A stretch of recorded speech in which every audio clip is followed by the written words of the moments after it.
تعالوا يلا نكمل فيديو امبارح ونشوف طلعنا وجبات قد ايه من الاربع فرخات، ونشوف عملناهم ازاي بالطريقه دي.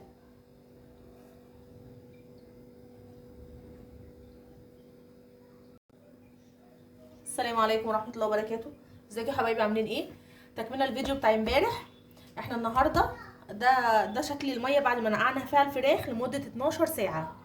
احنا امبارح اخر حاجه وقفنا فيها في الفيديو ان احنا نقعنا الفراخ كده بالشكل ده في الميه مع زر الورد والحبهان وشرايح الليمون والقرفه وورق اللوري والملح والسكر والخل. صلي على محمد. طيب كده دلوقتي هنسمي الله وهنبتدي حبايبي ناخد الفراخ كده من الميه. بصوا انا عايزه اوريكم حاجه هنا، دي الجناح اللي كان مزرق اللي احنا فتحناه امبارح، بصوا لونه. طيب هبتدي اخدها كده من الميه واصفيها هنا،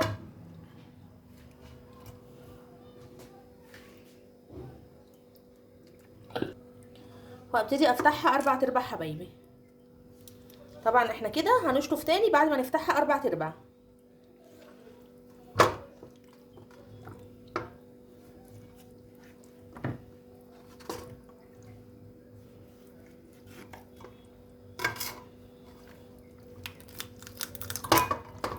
بصوا يا جماعه جواها مش محوشه دم خالص ازاي، يعني اي زوايد او اي دم جوه الفرخه نزل في الخل في محلول النقع يعني. طبعا كده انا هقطعها وهنرجع نغسلها تاني. طبعا اي زيادات ملهاش لازمه بنتخلص منها. صلي على محمد.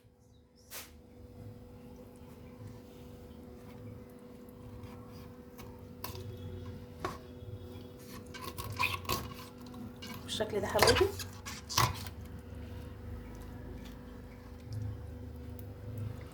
وكمان هفصل الدبوس عن الفخده دي.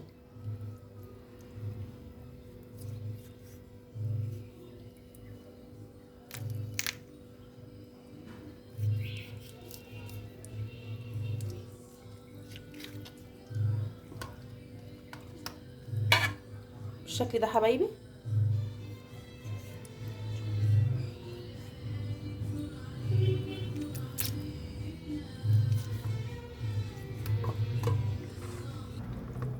دلوقتي حبايبي هنبتدي نفصل الرقبه من عند الظهر.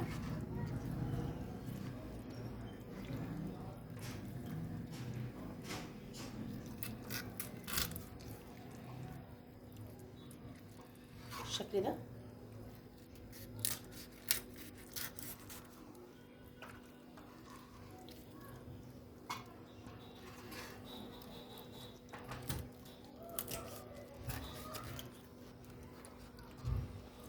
ابتدي اقسم الصدر الاتنين.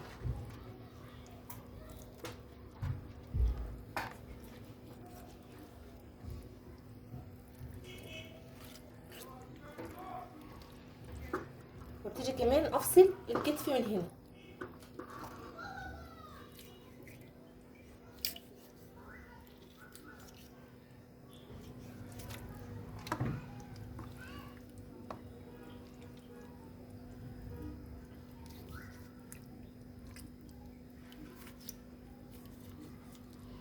انا دلوقتي حبايبي هكمل باقي كميه الفراخ بنفس الطريقه دي، وهنرجع مع بعض نقسمهم ونشوف هنعمل منهم البانيه ازاي، وهنشوف هنعمل كذا كذا حاجه ازاي مع بعض.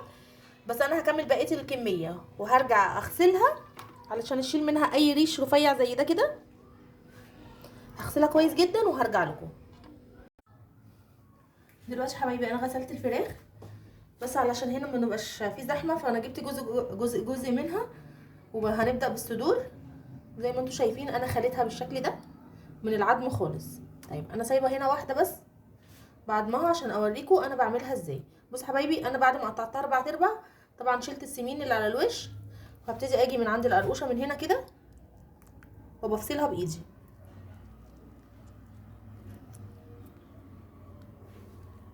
بالشكل ده، وابتدي اسلك بالسكينه واحده واحده.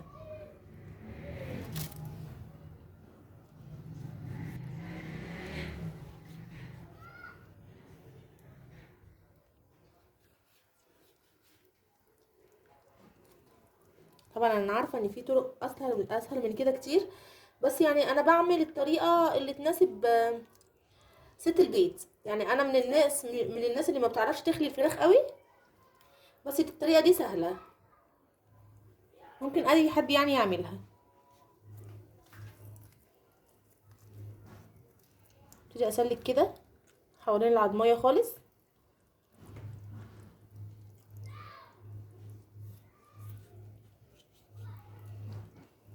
باجي من هنا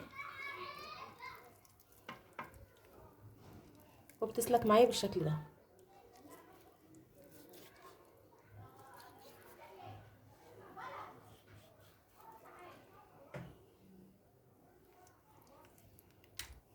طبعا العضمايه دي انا مش برميها، انا كل اللحم ده برجع المه تاني من العظم وبفرمه مع اللي هفرمهم. دلوقتي يا حبايبي انا هبتدي اشيل قطعه الفيليه تبقى في ظهر الصدر كده، اللي هي بتبقى مفصوله لوحدها كده. هبتدي اشيلها بالشكل ده، وهقول لكم هنعمل بيها ايه. هشيل كل الكميه.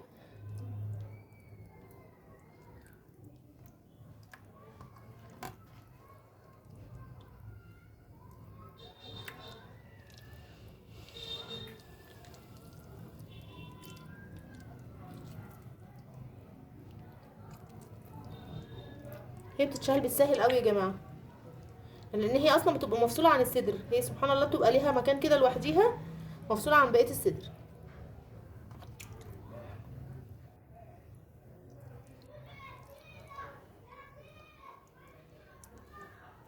بالشكل ده. وابتدي اخد بقى الصدور الكبيره اللي انا حاسه ان فيها لحمه اكتر يعني، ونعملها بانيه. طيب انا خدت الصدر ده. صل على محمد. بصوا يا جماعه انا عملت هنا كميه، بس عشان ما صعبش عليكم يعني ما اطولش عليكم الفيديو، عملتها قبل ما اوريها لكم بالشكل ده. تعالوا نشوف هنعملها ازاي. انا جبت الصدر بصوا الحته العاليه من فوق من هنا، من ناحيه السكينه، وابتدي احط عليها ايدي كده وهقطع. بسم الله.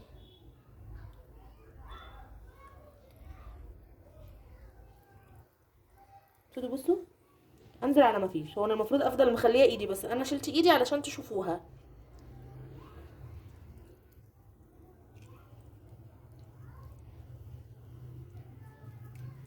بالشكل ده حبايبي تبقى معانا قطعه البانيه.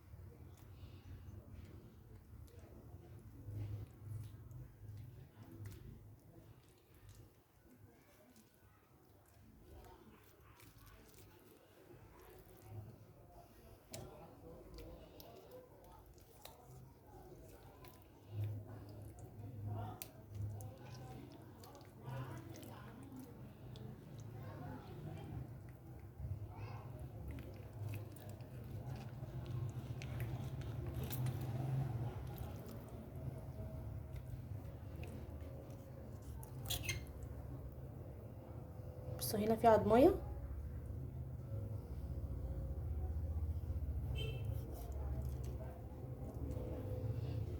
طيب انا لو حسيت ان حته البانيه، يعني انا من الناس اللي مش بتحب حته البانيه تخينه كده، بحس ان هي بتاخد سوا شويه على محمد، او حتى بقيتها تستوي والحته دي تبقى شويه نيه عنها. ابتدي احطها كده ما بين كيسين.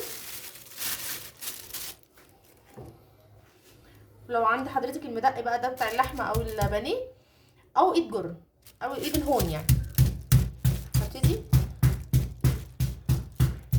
ارق حته البانيه كده.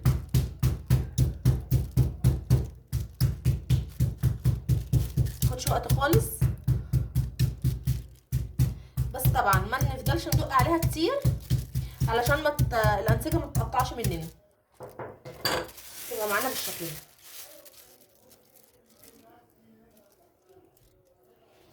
انا كده عملت 3 صدور بانيه بالشكل ده، يعني عملت 2 قبل ما اصور وواحد مع حضراتكم عشان اوريكم الطريقه. يبقى اول حاجه طلعناها من البانيه. عايزه اقول لكم على حاجه كمان يا جماعه، حتى لو انتوا مش مربيين في البيت وبتنزلوا تجيبوا مثلا فرختين 3، العدد اللي يعجبكم بقى، اللي بتستخدموه في الشهر اللي هو بتجيبوه على بعضه، خلي الفرارجي يوضبه لكم كده، بيبقى اوفر وبيرمي معاكم كميات اكتر، كميه وجبات اكتر.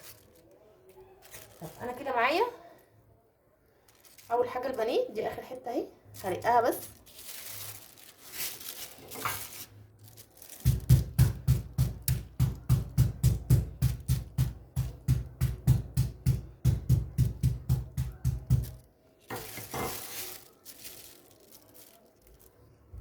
بالشكل ده.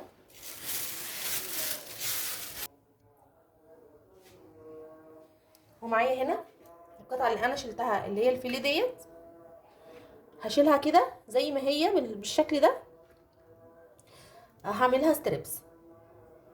هنعملها ان شاء الله مع بعض في وصفه ستريبس. يبقى معايا قطع الفيليه دي كلها كده.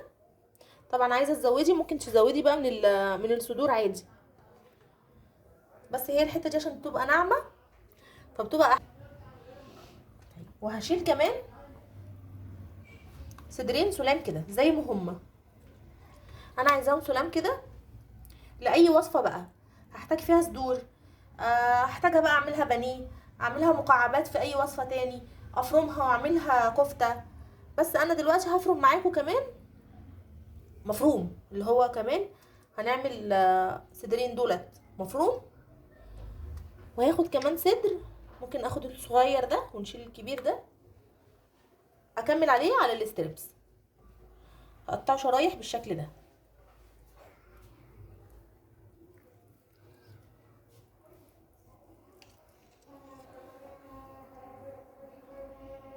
بالشكل ده حبايبي.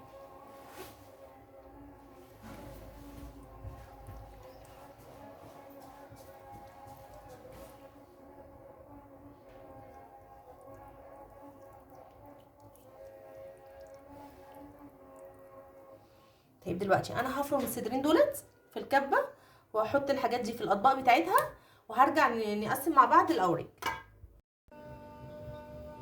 دلوقتي يا حبايبي زي ما حضراتكم شايفين انا قسمت الاوراق كده، يعني عملت اللي هي الجزء اللي مع الدبوس على طبقين بالشكل ده، وعملت كمان الدبابيس في طبق لوحده، وعملت الاجنحه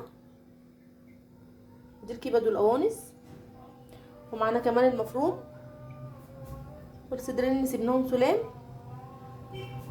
وعملنا البانيه والاستريبس. يعني طلعنا من 4 فرخات يا جماعه 9 وجبات. فليش يا جماعه لو عجبتكم الحلقه بتاعت النهارده فعلوا لي زر الجرس واشتركوا في القناه عشان يوصلكم كل جديد.